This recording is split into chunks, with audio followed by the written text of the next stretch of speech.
Thank you for the invitation from Oxford Union. This is the first time for me come to have a visit. And today I need to share about, I think, 20 to 20 minutes around, to share my experience to demand for democracy and also self-determination in Hong Kong. And next page, please. First, I would like to give a brief introduction, and that photo is while I'm just 3 years, I think 1 or 2 years old.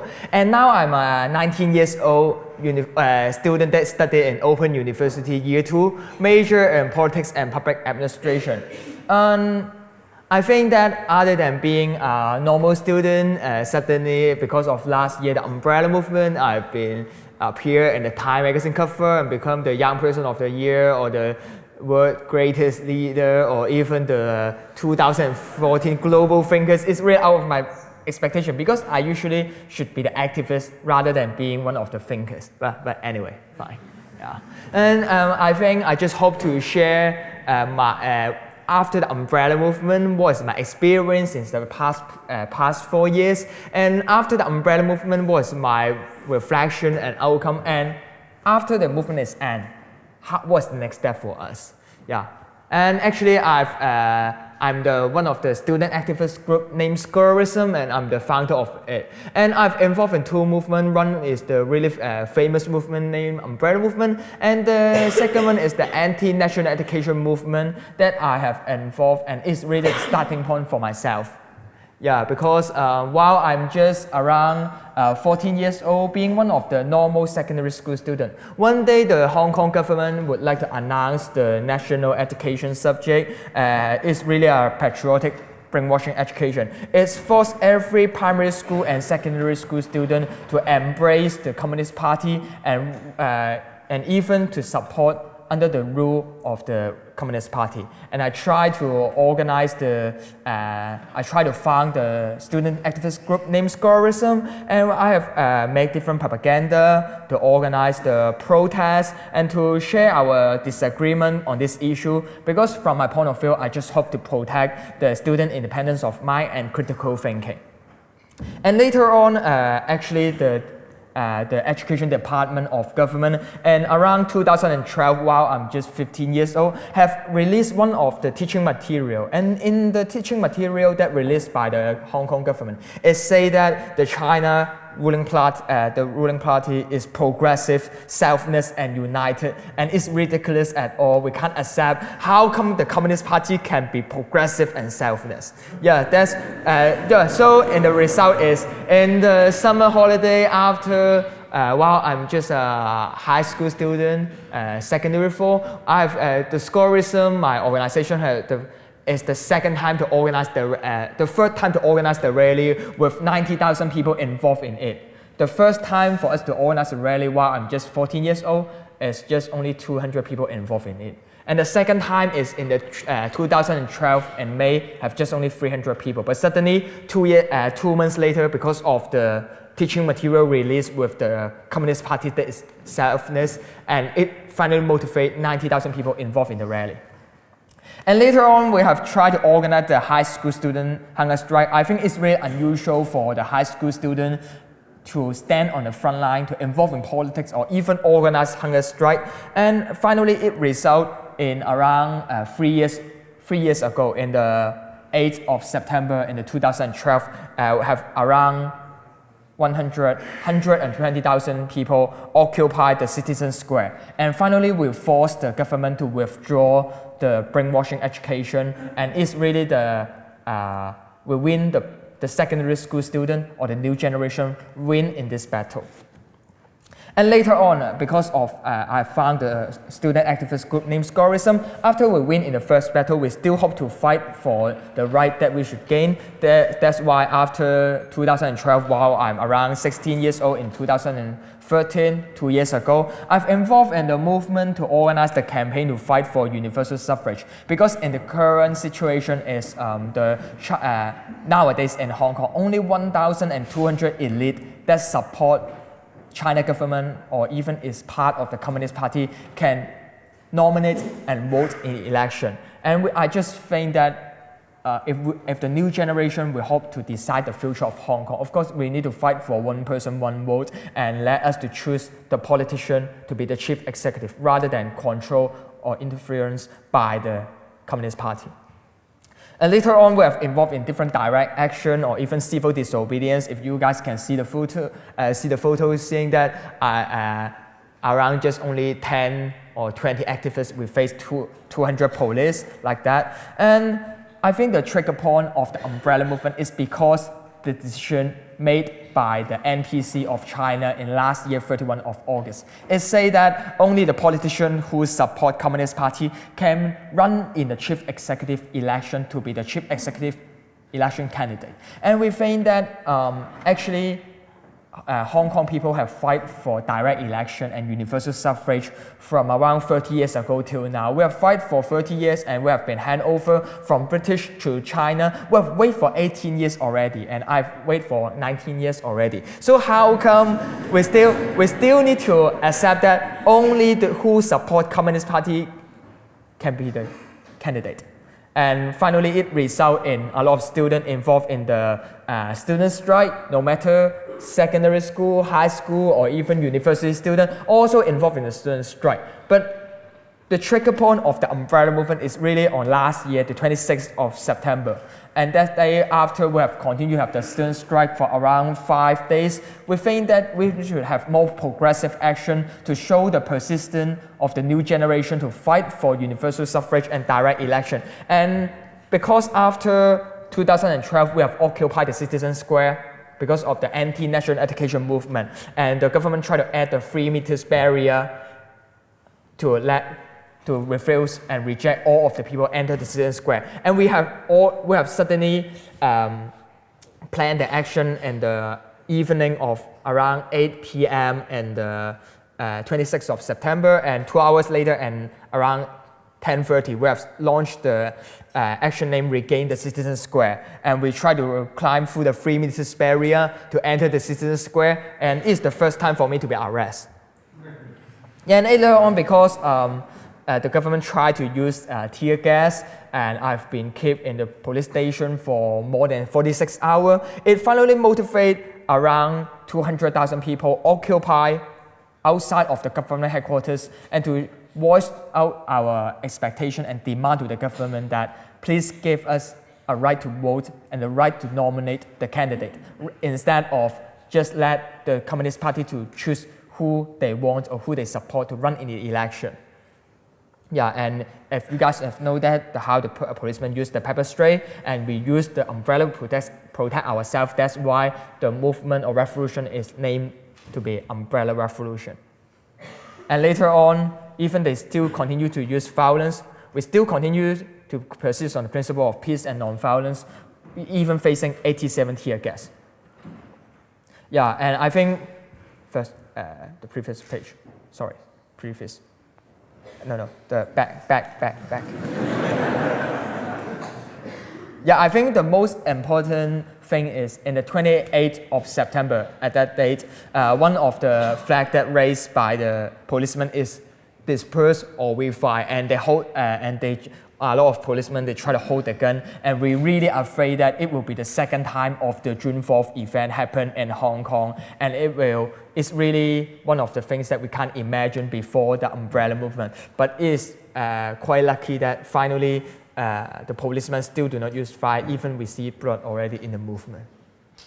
Yeah, but however, it's really disappointed that even the umbrella movement is way out of our expectation. Before the umbrella movement started, we just hope to have around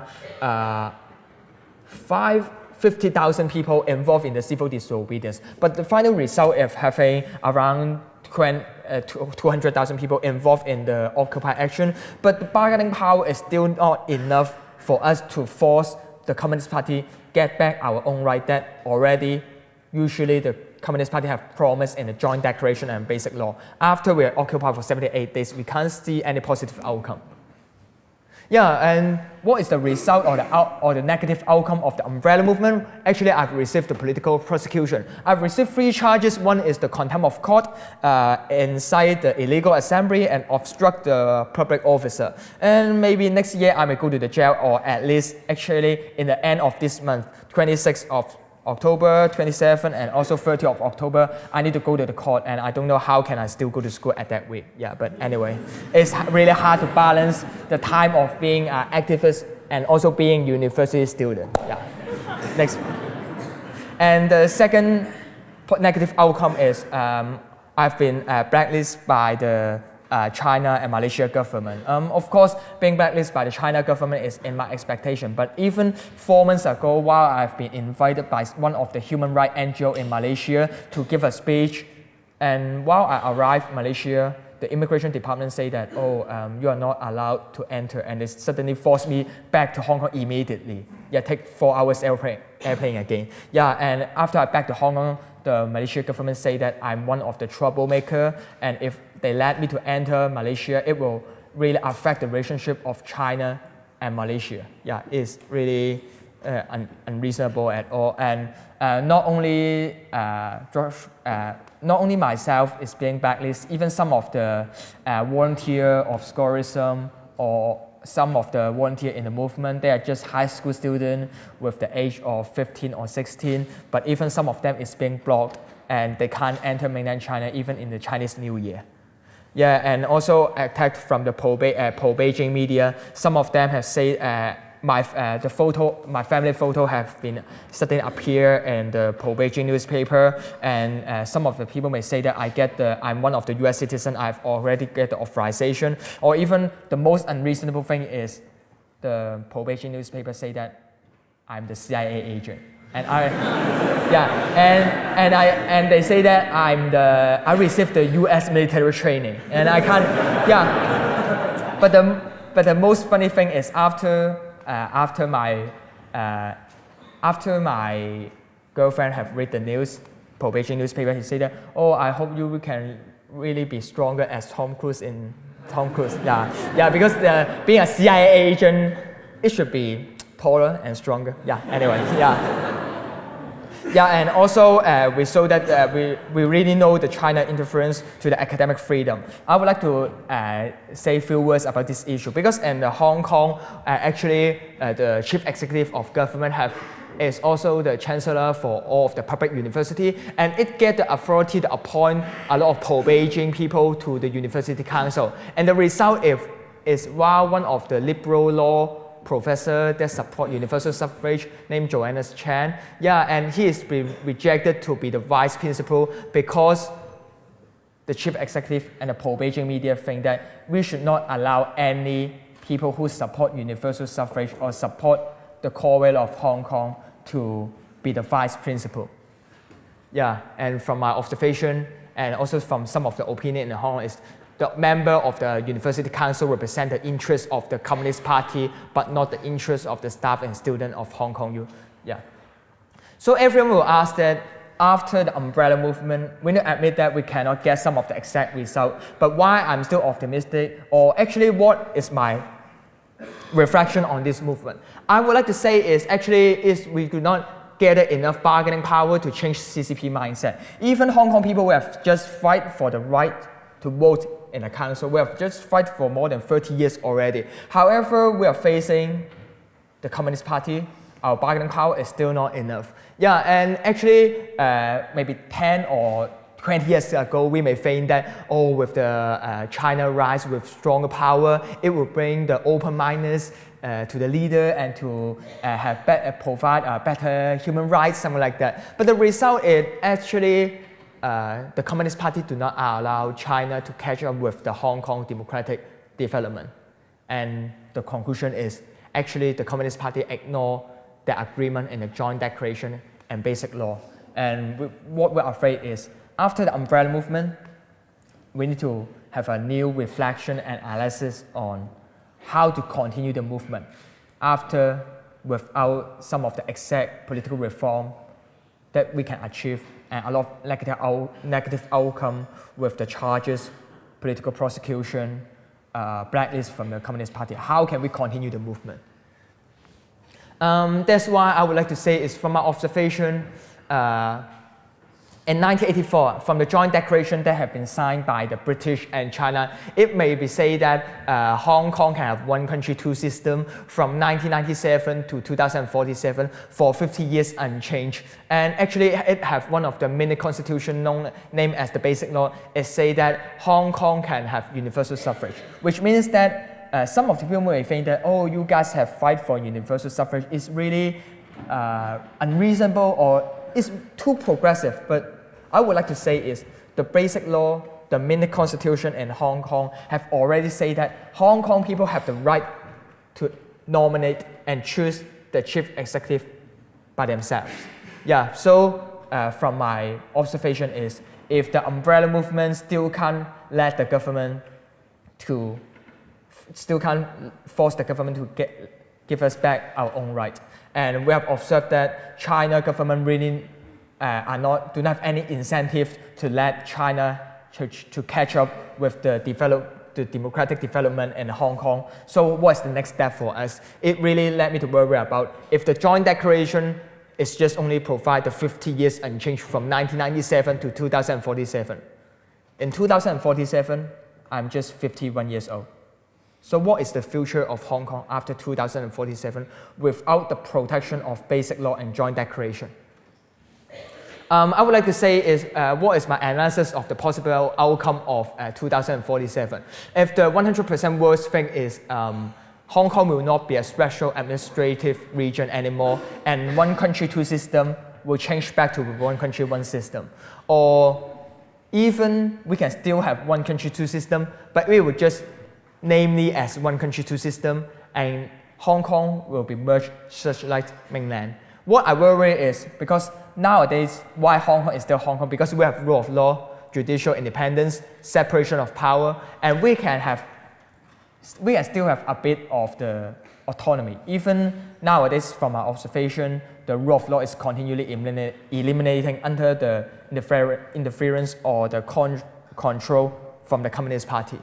That's why, from my point of view, is 10 years ago, Hong Kong people may think that we can have universal suffrage under the foundation of one country, two system, and under the foundation of joint declaration. But I would like to say is after the umbrella movement, everything is changed, and we need to change our mindset to continue the movement. That's why I would like to say is actually I've accepted from media interview and also talk about the importance of self-determination. If the joint declaration have the expiry date until 2047, the joint declaration cannot protect our right to continue to have self-governance, to continue to have the separation of power and rule of law. It's really necessary for us to think about, it's possible for us to fight for self-determination by referendum to choose the sovereignty, whether we need to choose to have one country, one system, one country, two system, or even independence, and need to let the constitution get the authorization from the general public. Because nowadays, even the mini constitution named Basic Law, actually it haven't get any authorization from the Hong Kong citizen. Yeah, and I would like to also point out that actually in 1971, while China returned to the United Nations, 1 year later, China had forced the UN to cancel Hong Kong from the list of colony. Normally, being one of the colony, it should get the own right or deserve the right to have self-determination. But the fact is, after China returned to UN, they've canceled HK out from the list. Yeah. I would also point out that actually it's not really an easy decision for myself, because from 14 years old, while I'm just a secondary school student involved in politics and organized the anti-national education campaign, and after that being one of the representatives of the umbrella movement.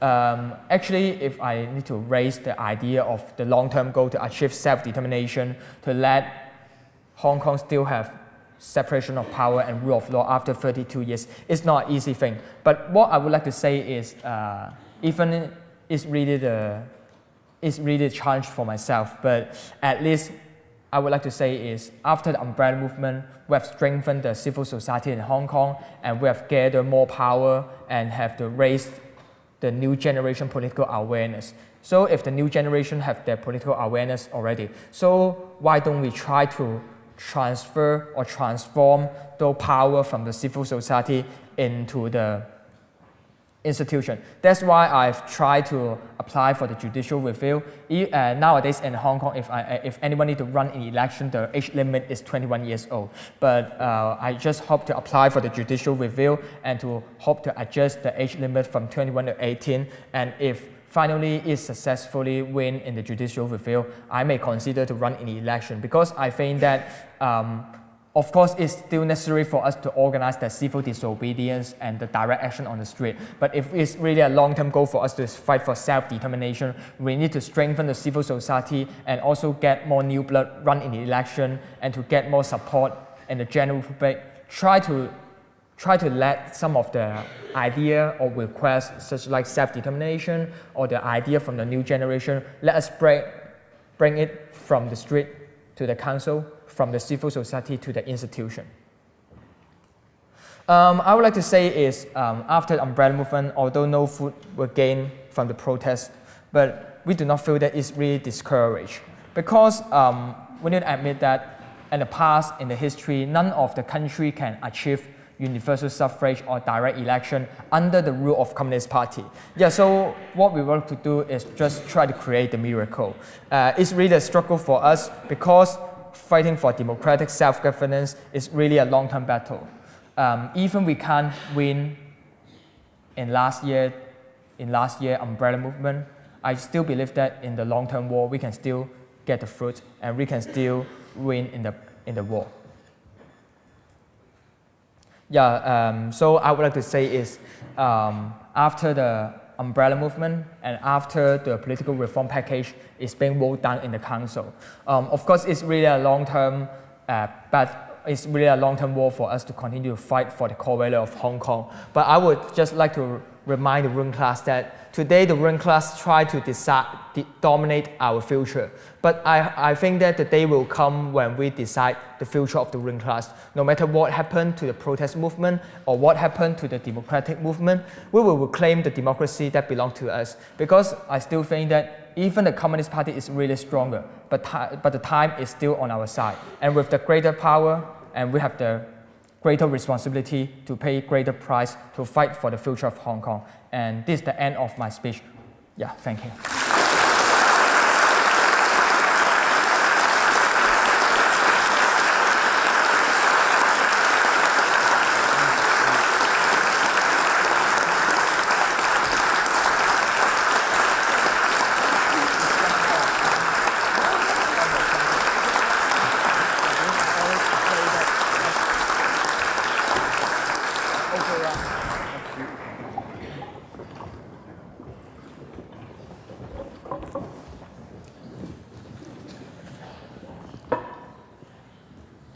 Well, thank you for that, Joshua. Your trip to the UK comes at a coincidental time, because President Xi is actually currently visiting the UK. And in fact, he recently visited the US, where he spoke directly about China's human rights record and also about currency manipulation, which is quite rare coming from a Chinese official, I'm sure you'll agree. Do you have any faith in President Xi to encourage democratic and human rights reform in Hong Kong and on the mainland? In this moment, actually, I can't find any evidence that Xi Jinping is really interested or have the incentive to let Hong Kong to adopt universal suffrage or to protect the human rights in mainland China. Because from my experience, of course, I can't enter mainland China anymore, I think. Yeah, but during the umbrella movement, of course, Hong Kong have a lot of activists come to the street, no matter the middle class or the working class. We also contribute to involve in the movement. But also some of the mainlanders, some of the mainland activists, they also just bring the yellow umbrella out and to show their support on the umbrella movement. But later, around last year, October, they have been arrested already and they have been put to the jail from last year to now for more than 1 year already. So in this moment, I don't find there is any evidence for Xi Jinping to let Hong Kong or mainland China have better human rights. Yeah. But isn't the fact that he's speaking on the subject at all, when most former officials avoided the subject, in Seattle, so to a hostile audience, or what could be described as a hostile audience, isn't that evidence of some sort of change in the Chinese administration, some willingness to address these subjects?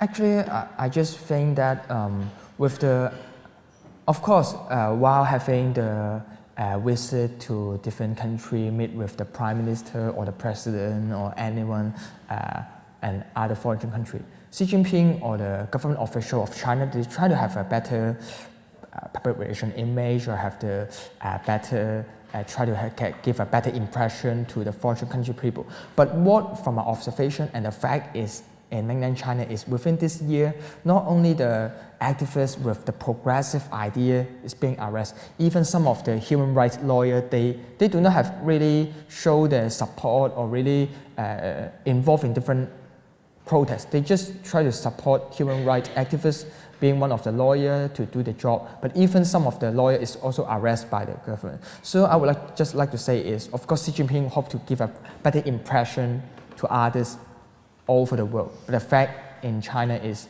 we can't see hope in this moment. You mentioned in your talk your recent charge, and in fact you are facing trial next week, charged with unlawful assembly and inciting others to take part in an unlawful assembly.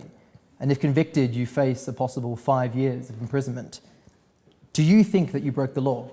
I would like to say is I fully respect to the judicial independence and rule of law. Finally, the court or the judges and the high court may say that, oh, I need to go in prison no matter for 3 days, 3 weeks, 3 months or 3 years. I still think that I need to pay the price. But I would just like to say is the regulation or law in Hong Kong is really unreasonable. Just take an example. They say that I've incited an unauthorized assembly, but what is the definition of the unauthorized assembly?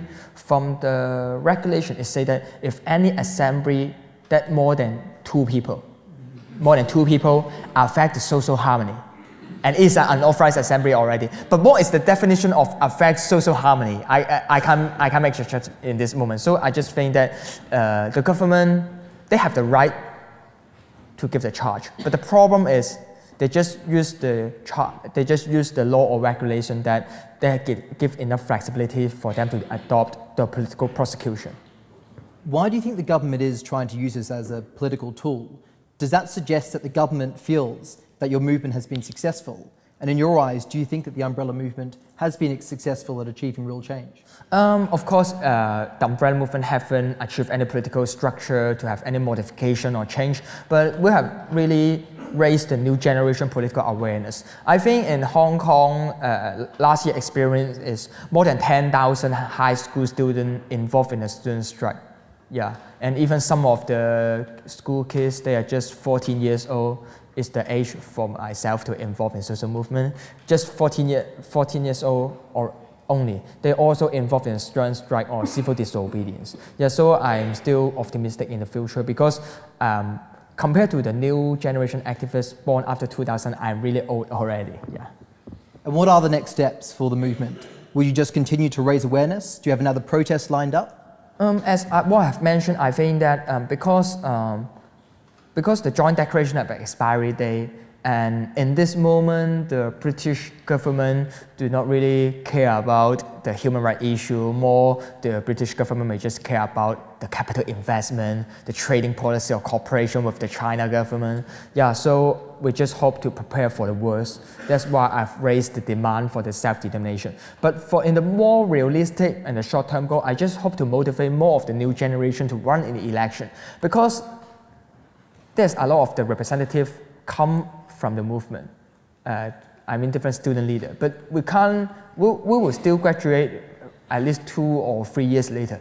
If we hope to let the demand in the civil society or the request from the street continually get more influence to the current institution, why don't we try to get into the institution to let us to have more influence? Because in Hong Kong, it's really the problem is in Hong Kong, the Legislative Council and the pan-democratic side, the pan-democrats, the youngest Pan-Democrats legislative council member in the direct election is 43 years old already. It's really old from my point of view. Yeah, and if we hope to give more new blood to run in election, I think it's really important for us to motivate more of the new generation, not only myself, more of the student leader or the social activists from the civil society can run into the election to let us get more influence to change the current institution. You mentioned the failure of Britain to intervene accordingly or appropriately in Hong Kong. And earlier today, in an interview with The Independent, you slammed David Cameron for what you perceived to be his lack of action. What would you have Britain, or the British government at least, do to assist in Hong Kong?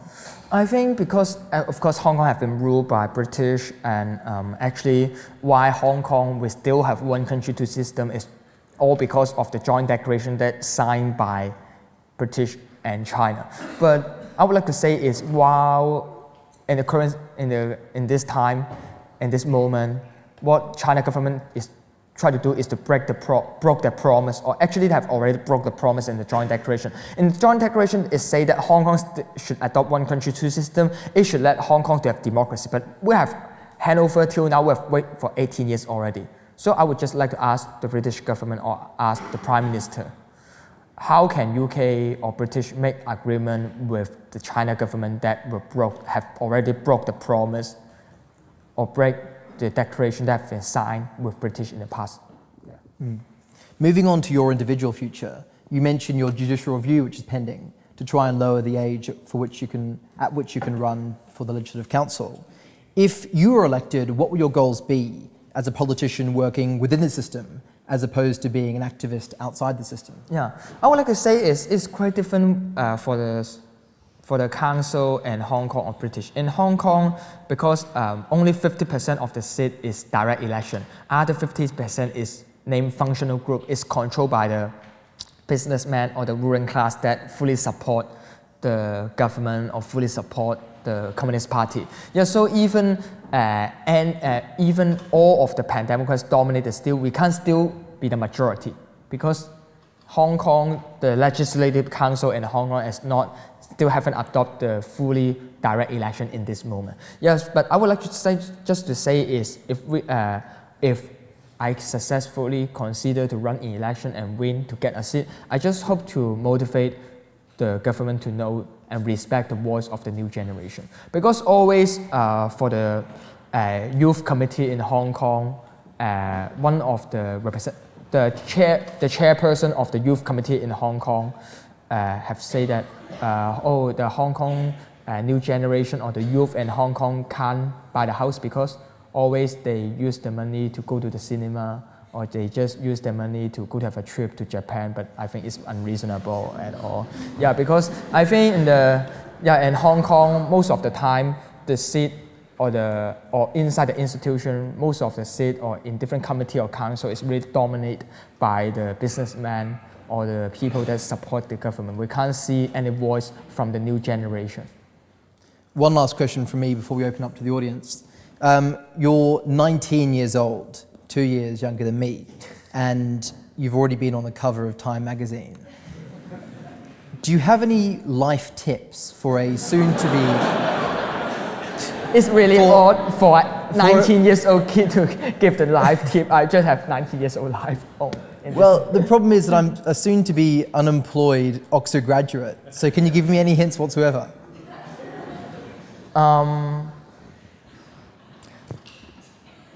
Involved in social movement or politics for around 4 years. A lot of people want to win a seat or being the leader of the movement. Actually, if anyone hopes to get more influence or be the leader, it's fine. But it's just the mean or the way or the method for us to reach the goal. But from my observation, a lot of, no matter businessmen or politicians, all of them hope to continue to organize some of the things, have a startup business and run an election. It's just because they hope to get a seat or they hope to get more power or influence in the society. I just want to say is, don't mix up the method or the process for us to reach the goal.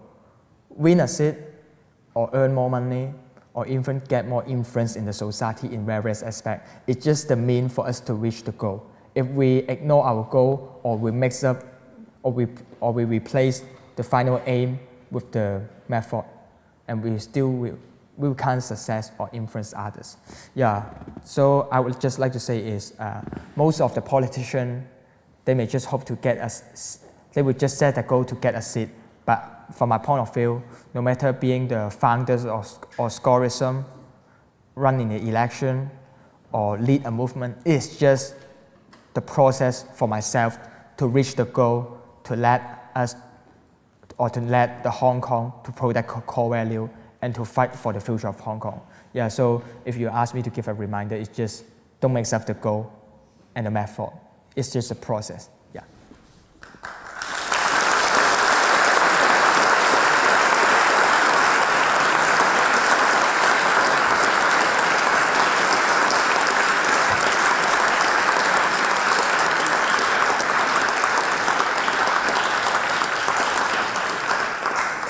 We're now going to turn to questions from the audience. Please make sure you speak into the microphone and wait for it to come round.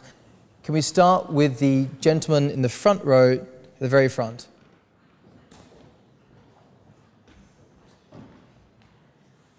Before I ask my question, I would like everyone in this chamber to please give Joshua another round of applause for all the work he's done for Hong Kong.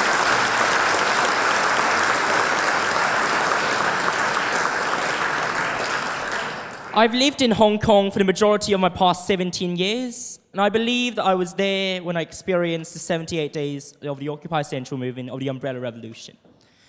At this point, I'm sure that many people will agree that the normative goods we want, like a referendum, like democracy, like suffrage, like genuine democracy, not rigged by China, is something that is good for Hong Kong. I don't think there should be any dissent about that. I don't think there's much dissent about that.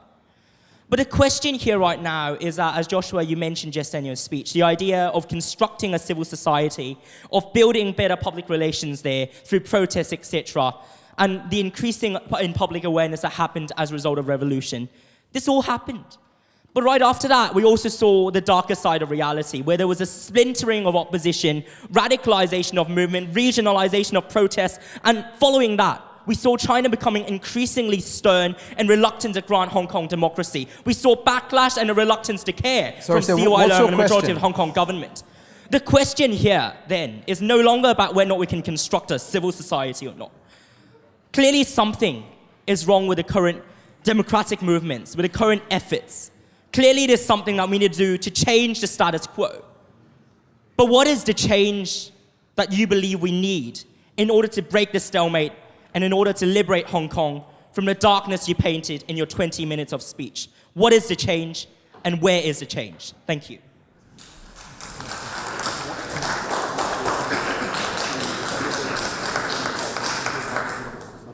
Okay. I try to answer a question, and yeah, because I think that yeah, it's really not easy to answer. Yeah, but anyway, I just think that, of course, in the aspect of changing political system, of course, universal suffrage, referendum, even self-determination, all of the things is necessary. But I think the more important thing is, before achieving universal suffrage, the foundation is to change people's mindset. Because in Hong Kong, we always say that, we always argue for what is the core value of Hong Kong. Some of the pan-democrats or some of the politicians may say that, of course, separation of power and rule of law, blah, blah, blah, all of the things is the core value of Hong Kong. But actually, in the mainstream of Hong Kong, more of the people think that earn more money is the core value of Hong Kong. Or finally, you can, for the new generation, if you can getting a Bachelor of Business Administration and graduate from the university to enter the big firm, and you can be the management trainee, and you can have a successful life. You don't need to face the pressure of the working class because you are already the professionals in Hong Kong. Yeah, and this is really the mainstream in Hong Kong.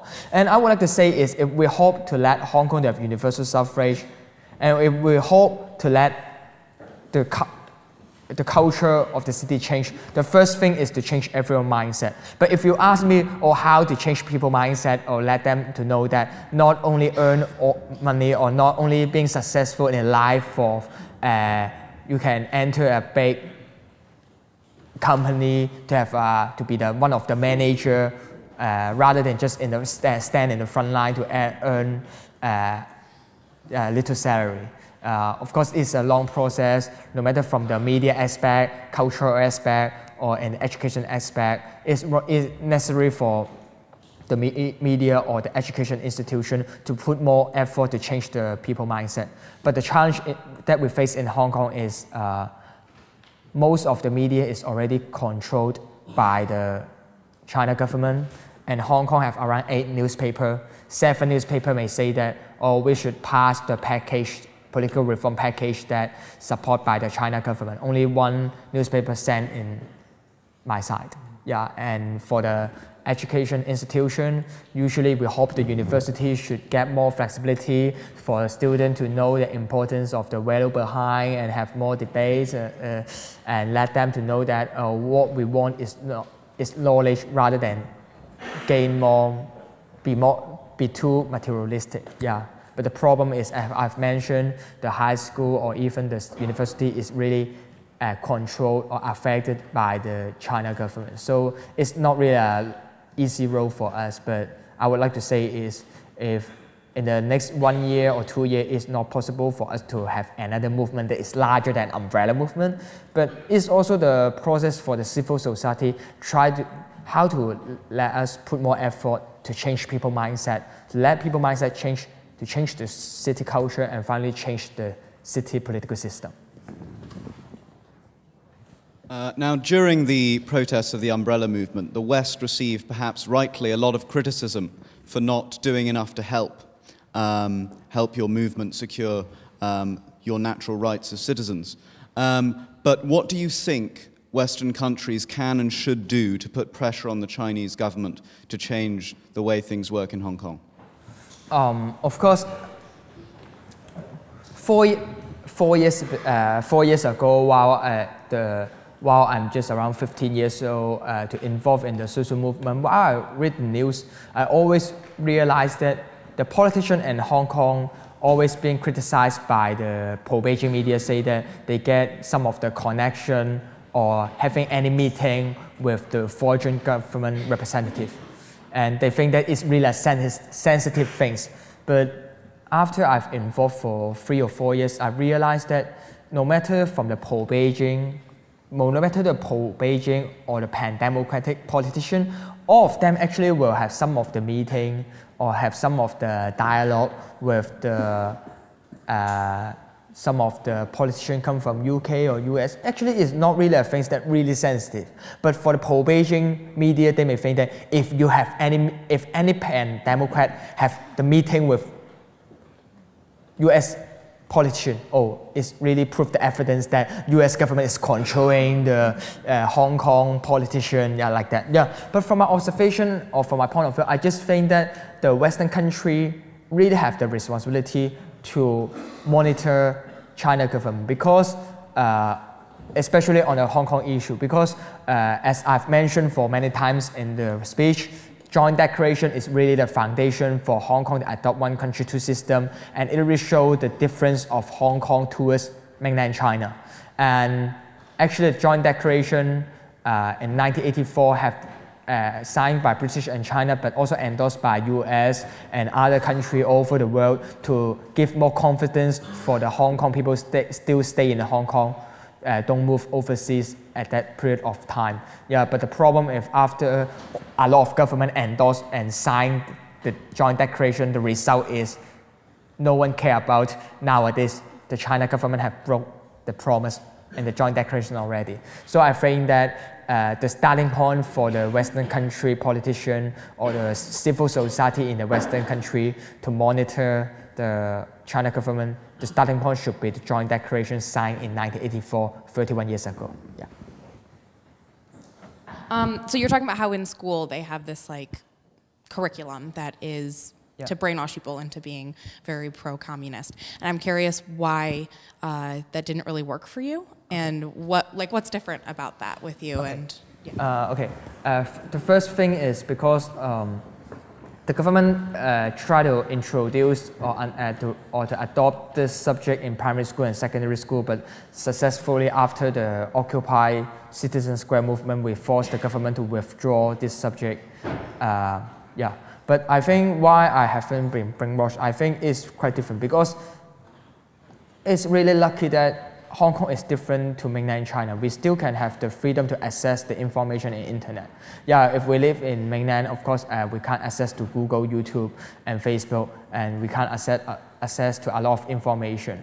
While the patriotic education may say that China is a selfless, the Communist Party is selfless, but while we browse to the internet, through YouTube, some of the video clip, we know what's happened in the 1989 of the June 4th event. We will know that what is the truth and whether the teaching material is brainwashed or not. But someone may ask that, actually even the teaching material or the curriculum is really brainwashed. But you guys, the students have independence of mind, so why is it still necessary for you to withdraw this subject? I would just like to say is because this subject is imposed to be implemented from primary 1, just 5 or 6 years old, until 18 years old to secondary 6 in high school. So I think that it's the subject that affects every student from they are just a kid to a youth or teenager. And even it will not brainwash students if it try to promote the value that do not represent the truth or try to reduce our critical thinking. We still need to try to force the government to withdraw it. It seems that you and a lot of Hong Kong people, including myself, have completely lost faith in the Chinese government to promote democracy. But the thing is, as you said, what lies ahead after 2047 would be unclear.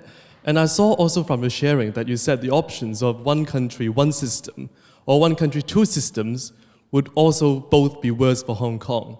And you also mentioned self-determination, which includes the choice for independence. Can I suggest that you think that, as a matter of your own personal view, that independence would be the ultimate goal that Hong Kong has to seek in order to secure real democracy? Thank you. Okay. I would like to say is my ultimate goal is democracy and autonomy. If Hong Kong can achieve democracy and autonomy under the rule of China government, under the rule of Communist Party, it's not necessary for us to have independence. But if no matter one country, one system, or one country, two system, we can't see any hope to achieve democracy and autonomy, independence may be one of the consideration choice for us. This, of course, have this alternative is not really an easy thing, or even we can organize a referendum. Will it have any effect to the China government? We can't make any judgment in this moment, but I just think that the ultimate goal is democracy and autonomy. But how to achieve it, I hope if we can achieve it under the rule of Communist Party, of course, we can still under the rule of China. Hi, Joshua. The legitimacy of Communist Party in mainland China lies in its economic development. And we also see in some parts of the world democracy incites instability and state of anarchy, which brings economic downturn. So I would like to know your point of view about the balance between democracy and economic development. Is there a contradiction between these two in certain regions of the world? And if that exists, how to solve that?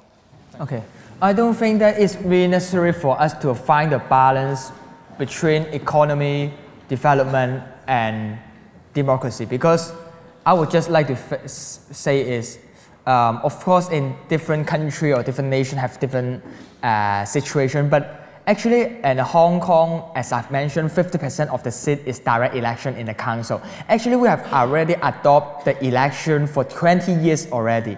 And actually, Hong Kong is a well-developed country, is a global financial center, and we have high education level. We really have the capacity to adopt universal suffrage. Yeah, of course, I think for some of the country in different places, they may have different situation. Even some of the place adopt universal suffrage if they do not have enough education level, or they can have a better infrastructure or something like that. It's really hard for them to have a stable society.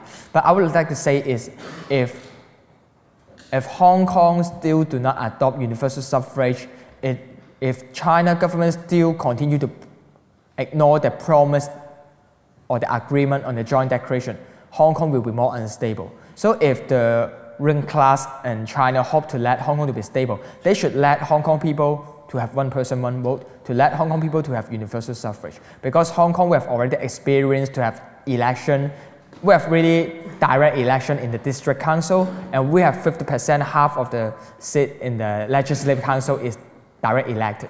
Yes, so I think that Hong Kong people really have the capacity to choose rather than just let 1,200 elite that support the Communist Party to choose the chief executive for Hong Kong. So given that Hong Kong is now part of China and that China rules over Hong Kong, wouldn't it be better and more effective if we stopped using confrontational tactics like protests and civil disobedience and instead try to communicate with China or work together with them in order to achieve a more peaceful future? Okay. A lot of people may think that, rather than civil disobedience or protest is really radical, why don't we be a bit conservative, try to have more dialogue or the private meeting with the representative from the China government, and they will change their mindset. I would like to say is, I'm not saying that we should not have any dialogue or we should not have any meeting with the government. But the problem is, actually, Hong Kong people fight for universal suffrage before I born. The first alliance formed to fight for universal suffrage is the first time for us to fight for universal suffrage is in 1988 or around 1984. Yeah, and that time in 1988 or around 30 years ago, no one will think about having civil disobedience. We may think that, with the greater power of China, it will give more incentive for the government to promote human rights in mainland and also let Hong Kong to have universal suffrage. But the problem is after the handover of Hong Kong from British to China, we can't see any hope or any evidence that just having that meeting or discussion or lobbying the government and they will be suddenly touched and say that, let Hong Kong to have universal suffrage is impossible. That's why I think that instead of just having the communication or interaction with the government, it's also necessary for us to have the mobilization on the street to organize civil disobedience and to fight for universal suffrage that persists on the principle of peace and non-violence. I'm not saying that meeting is meaningless. I'm just saying that other than having the meeting, it's also necessary for us to have the protest. Because if we can fight, we can achieve universal suffrage for just only organized a lot of meeting. Hong Kong should have universal suffrage while I'm just a primary school student. Hi, I'm Vibo Wiersma. I'm doing a DPhil on sort of how the internet affects social movements. And given that you've organized quite a few movements already, I was wondering sort of how important was the role of the internet and social media in sort of you organizing these movements, and were there any sort of specific strategies or ways that you used that wouldn't sort of be obvious to an outsider? Actually, Scholarism is a student activist group that really our base is in Facebook and internet. Yeah, and social media is the most effective tool for us to spread the message. Because give some of the statistic is the Facebook page of Scholarism have around 300,000 people like the page, and my personal page have around 260,000 people like it. Yeah, so actually, from my experience is, other than organize a traditional, of course it's still necessary to organize the traditional press conference, sit here and have 20 microphones or the mic and I give my speech, but actually it's really effective for me just write an article and to publish on the Facebook, and 1 hour later we'll have 10,000 people read the post already. I think it's more effective and efficient to spread the message. And because, as I've mentioned, because the traditional media, I mean the newspaper, is already controlled or even controlled by the China government already. So how to break through or break out of the box is actually we put more of our resources to gain the support from the new generation, of course, through Facebook. But from the previous 1 year observation, we see that the new generation or the teens or the student in high school or university are not interested to use Facebook already because most of the parents know how to use Facebook. So we try to create the Instagram account and try to reach the new generation through Instagram. Yeah, so I would like to say is all of the member and volunteer of Scholarism is recruited from Facebook. It's really effective. My last profile picture got 42 likes. I thought I was doing well. We've got time for a couple more questions. The hand right at the back of the hall. Thanks for your speech, Joshua. As you said, that the movement in Hong Kong is more like a general uprising of the ordinary people or ordinary students in Hong Kong. As a representative of this movement, you've already emerged as an icon in not only Hong Kong but worldwide. Meanwhile, the movement itself is getting stuck. So I'm wondering, how do you view this dichotomy between your personal success and the movement itself in a large picture? Thank you. I need to admit that actually after suddenly appear in a Time magazine cover, I get more influence in the international aspect, and I get more chance to give a speech to different countries, go to Italy, go to Washington, and come here. I would like to say is if I want to keep my personal success, actually the best choice for myself is to is not stand in the front line in this moment and back to the school, just be a normal student, and I can keep the people support on Joshua, and I can keep the people good impression on myself. But why I still continue to stand on the front line, because I think that if people really contribute a lot and they give me a lot of expectation to let me have this kind of social status, I bear more responsibility, continue to contribute to the civil society and contribute to the movement, continue to fight for universal suffrage. That's why I would like to point out that actually decide to apply for the judicial review and consider run in the election and to raise the importance of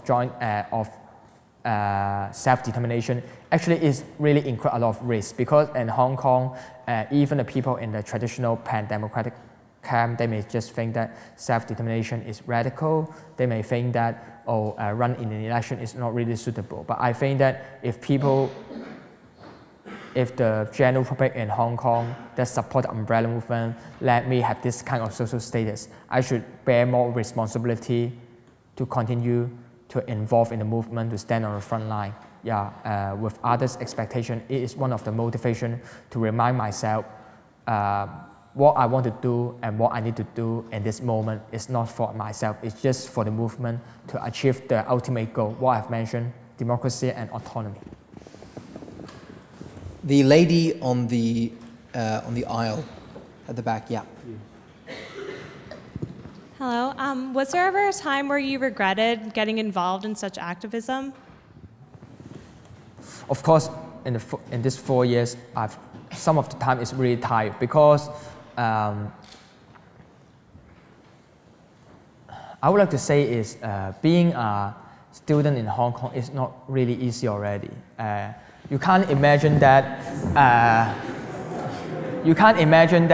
While I'm facing my public examination in the year 3 of high school, while all of my classmates they go to the self-study center from 9 a.m. to 9 p.m. for 12 hours every day. But I still, being the founder of Scholarism, and I need to prepare for the referendum, organize the student strike, and to prepare for the rally, and every day planning what's the next step for the campaign. Some of the time I may ask myself, is it necessary for me to have this kind of contribution? If I need to be a politician? Why don't I try to put more effort to my study and I can enter a better university or even the highest ranking university in Hong Kong, and after 3 or 4 years study and later on find a better job to work in the civil society or enter some of the party or even be a normal people. But I just, so some of the time I may be regret or try to say that, oh, can I stop or I can be a normal people after the movement. But every time while I have some of the idea, try to stop or try to regret, I've noticed myself, people give a lot of expectation to me, and actually the people support that Joshua Wong can have this kind of influence in local, in Asia, or even in the world. So I should continue to use the influence to spread the message of the Hong Kong people is still continue to fight for democracy until we get what we want. That's why it's one of the motivation for me. Of course, it's really tired for every day. For say, for example, I have 12 hours from Hong Kong to here in the airplane, and while I arrived today 6 a.m. and have 2 or 3 hours the car from the airport to Oxford, and in this afternoon I set 5 media interview, and tomorrow morning I need to wake up at 5:30 in the morning back to London. Yeah, of course it's really hard for me to face this kind of challenge in this age, but I just think that I need to bear more responsibility because people give expectation to me, and I also give expectation to myself. I need to motivate myself to determine the future of Hong Kong, to let myself and my generation have better future. With his 5:30 a.m. start tomorrow morning in mind, I think we're going to have to draw it to a close. Could you please join me in thanking Joshua Wong?